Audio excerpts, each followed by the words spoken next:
Truey Conversations, giving the environment a voice. Hi, and welcome to Truey Conversations. Firstly, I'd like to acknowledge the traditional owners of the land on which we're coming to you from and pay my respects to elders past and present. I'm Kathy McLeish, a senior journalist and your host for today, along with Truey's Dr. David Waters. Hi, Dave. Kathy. Thank you. I'd just like to get to sort of set the scene. Yeah. What's your definition of natural capital? Thanks, Kathy. So my tweak on the textbook definition of natural capital is it's the renewable and non-renewable assets such as land, water, air, soil, and all living things that we value environmentally, economically, socially, and culturally. Now, the interesting thing is that when we've talked to different people from different industries, people have a different view on what natural capital means to them. And I guess that was part of our motivation for running the Natural Capital Truey Conversation series, is that it'd be nice to hear from people from different sectors and different industries and get their take on natural capital and how it impacts on them and their business and how they're incorporating it as part of their business. Thanks, Dave, and welcome today to our guest, Andrew Drysdale. Andrew is the chair of Desert Channels NRM Queensland, or DCQ. He's also a private consultant who is an accounting for nature, environmental and production accounts developer. DCQ is one of the 12 NRM bodies across Queensland and manages 1/4 of the Queensland's area. In addition, he's on the Murray-Darling Basin Community Committee. Previously, Andrew was head of NRM Queensland for several years, and prior to that, worked for QMDC Regional NRM Group in Toowoomba. Andrew, thanks for joining us. Thank you for having me. Andrew, you've obviously got huge experience in this area. You would have seen a lot of change in this over the years. Yep, I suppose 16 years as a landowner of a mulga property just outside Charleville. So in those days, land care was just taking off. Things like natural capital, environmental markets, carbon farming we weren't heard of. But some of the principles were very much the same about looking after country, as your acknowledgement to country before. So yeah, I've been in the game to do with natural capital, ecosystem services for most of my life. Yeah, and across a whole range of sections of it as well, if you're coming from the point of a landholder and the work you're doing now. Yeah, and it's always good to, the old saying, it's always good to understand before being understood, and coming from that background gives me that perspective, a perspective of, I suppose, rushing out there and people thinking that landholders will participate in an environmental market or a carbon market. Just doesn't happen that easy. It's that whole adoption of technology, of new ways, and change. It's all a part of that, and I suppose understanding that perspective makes it a little bit easier for me. Can you tell us a bit about your role in the natural capital sector now?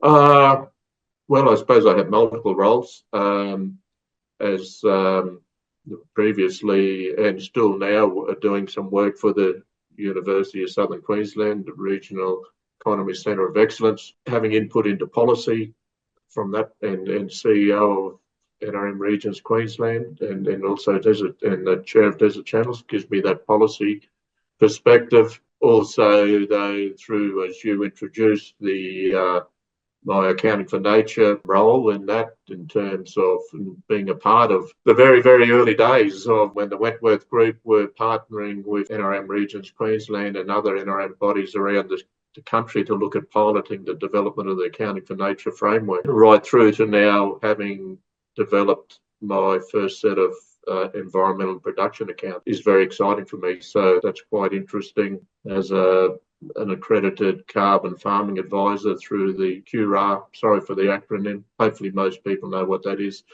rebate scheme. So yep, I bring a number of perspectives to that table. How do you describe and define natural capital, and what does it mean to you? Natural capital to me, well, the way I've always understood it, it's an ecosystem service. So natural capital is inclusive of when we look out our window and we see what's growing, all the inputs into making that tree out there grow or that bird out there fly. So, you know, the air, the water, the soils, the biodiversity, all the little critters in the soil, a whole lot. So that's my understanding of natural capital and all of those things. And if you turn to ecosystem services, so they all play a role. They provide a service to our world, to our environment. What part does natural capital play in the work that you're doing? For example, Desert Channels Queensland, which is, I suppose our objective is to help landowners, landholders, land managers, not all land managers are owners, help land managers manage that environment that they're on to keep it productive, to protect and enhance the condition of that ecosystem, that natural capitals. That's a role I play there in terms of providing some strategic guidance and helping that. In terms of on ground, the service around helping landowners understand opportunities and challenges in the natural capital, monetising natural capital, ecosystem services is a big opportunity, but it's also a big challenge. There's a lot of work to do to lift people's knowledge of both opportunities and challenges in that. So I play a role there with the work I'm doing with the University of Southern Queensland and also through Cura Carbon Farming Advisory. And then in terms of for those producers who want to know and they want to baseline what the condition of their environmental assets are and their production assets, then through the Accounting for Nature framework, I'm able to provide a service there across quite a few things. Yeah. How important is it to, how important is natural capital and to the work that, is happening now? How important is it that we start to get this right? Where most people, we're generational. If I take it from a primary producer's perspective, we're generational farmers. There's many farmers are out there are following, taken over from dad, granddad, the like. Some are first generations, but they'll be passing it on to future generations, whether it's in their family or not. So if we think of farming and primary production as a generational activity, then we want to pass on the legacy of the natural capital that we're working to at least be as good, if not better, preferably better than when we took it on, we being the collective we. So I think it's hugely important. I mean, population grows, food demand grows. If we keep eroding the condition of the natural capital to meet the food, the water quality, the air, then we're passing on our legacy to our future generations in a worse condition than what we took it on. So I think it's really important. Mm. What do you see as the greatest challenges that the industry faces? Yeah, so that's to me is one, lifting the awareness of that, two, providing the mechanisms, the tools to help people make decisions, whether they want to try and monetize natural capital, ecosystem services, or whether they want to, so there's tools around that can help them do that. There are opportunities to get into natural capital type markets or environmental markets or carbon farming markets. But there are also some instances where, as much as a primary producer may want to do that, they're not able to do that because of the circumstances around their enterprise type or whatever. So it's helping them walk through that decision-making process of what is it that they need to understand, how can they once they make that decision, whether to get into a market or not, or whether to pick up regen ag as a mechanism to improve their natural capital. How do they do that? What's involved? So I think they're the challenges. Another big challenge, and I'm carrying out, I've just finished interviewing 10 people from around the Southern Downs area, talking about participation in environmental markets and what's the decision points in that. One of the key messages I've heard from that, which backs up literature I've read and personal experiences within my family, is the policy uncertainty is a big barrier to people uptaking these opportunities. Yeah. Politicising things such as climate change and whether it's real or whether it's not, or all of that. Every time a government changes legislation to do with, as I see and experience, with anything to do with the environment that primary producers are working, it just destabilises. Veg Management Act in Queensland, perfect example. Water allocation. The farmers are saying, and I'm hearing them saying, we may not like what we got, but just leave it alone so we can manage and get on and work under those rules. That's a big part too, I think, in terms of challenges, is getting a policy platform that builds a bit of confidence and trust. And consistency. And Andrew, so you talk about environmental markets, and you're obviously, exposed to people from a lot of different parts of, Queensland and New South Wales, I guess, through your being on the committee with Murray-Darling Basin. Are you finding, is there a lot more interest or a lot more, inquiries around environmental markets and sort of quantifying environmental accounting, that sort of thing? With, so you read on or on your Murray-Darling committee? Oh, definitely. I mean, for someone not to be aware of, environmental markets or natural capital, one, they mustn't read the Country Life or the Land, and two, they mustn't listen to ABC radio. So it's in front of them every day. It's in front of them nearly every day. It's the level of awareness that is out there is definitely going up. It's also the understanding of what all of that is. I think we've got a long way to go. Yeah, and that's, you raise a good point. I think it was put up by some of the other speakers about one of the main impediments is that the changes in policy all the time. The uncertainty around that is sort of limiting people's or the hesitation about sort of going into the environmental markets is the uncertainty around the whole methods. Yeah, I think when we look at carbon farming, I mean, there was that was a global agreement. When you bring it right back to a paddock, that you can follow that all the way through to Australia's commitment to a global agreement, and then so that created a market, and that's what's driven a lot of participation.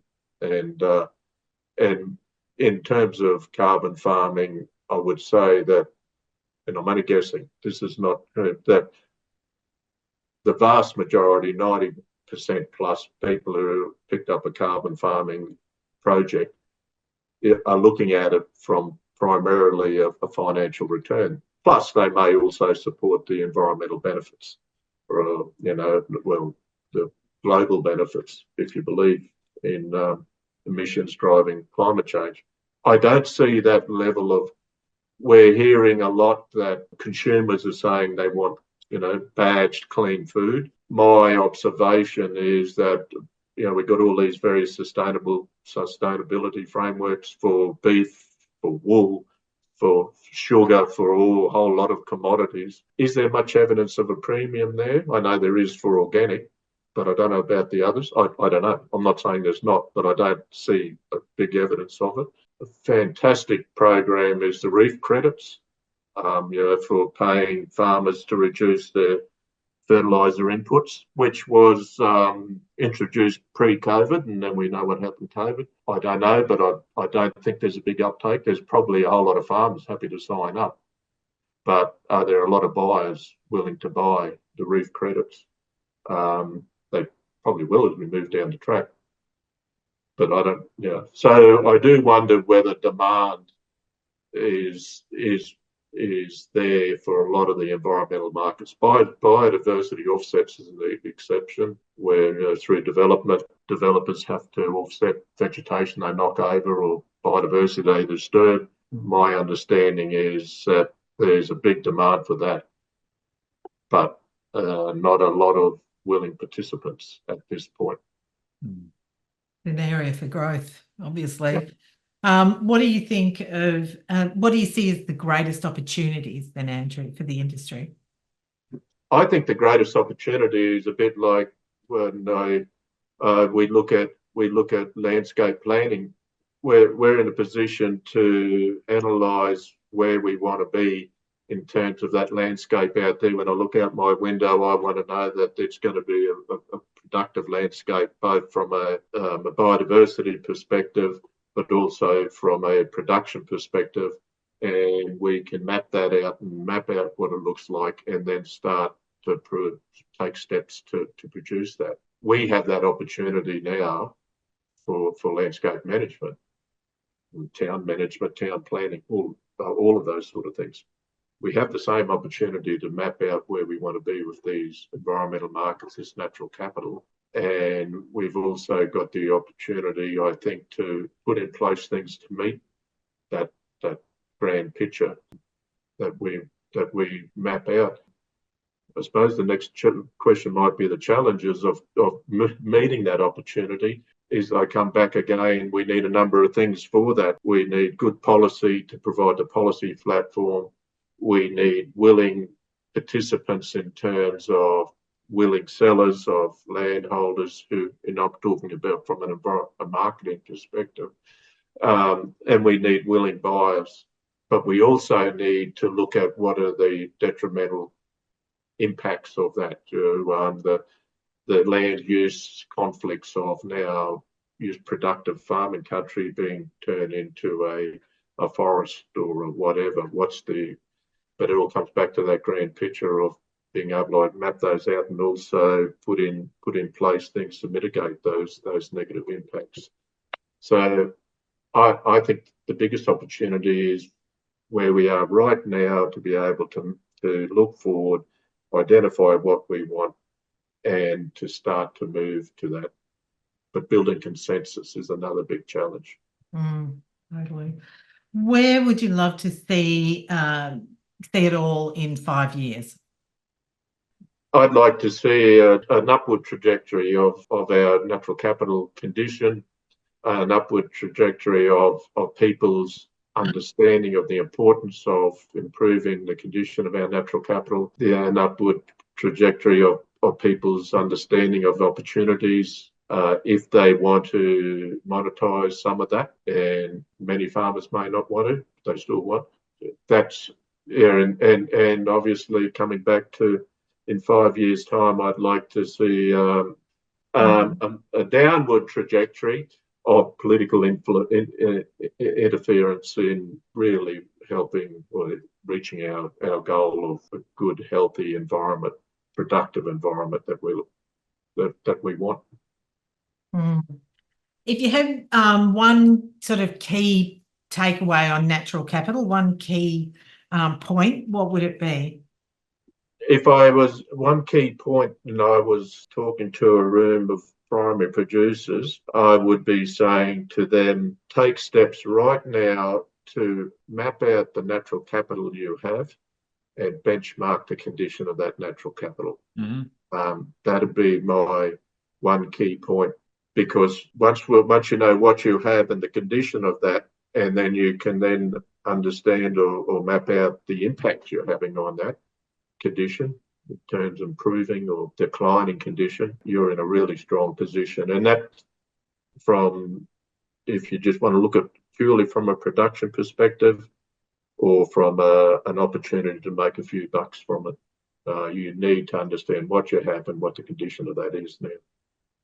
So, and would you see NRM bodies having a role to play in that in terms of sort of facilitating that role?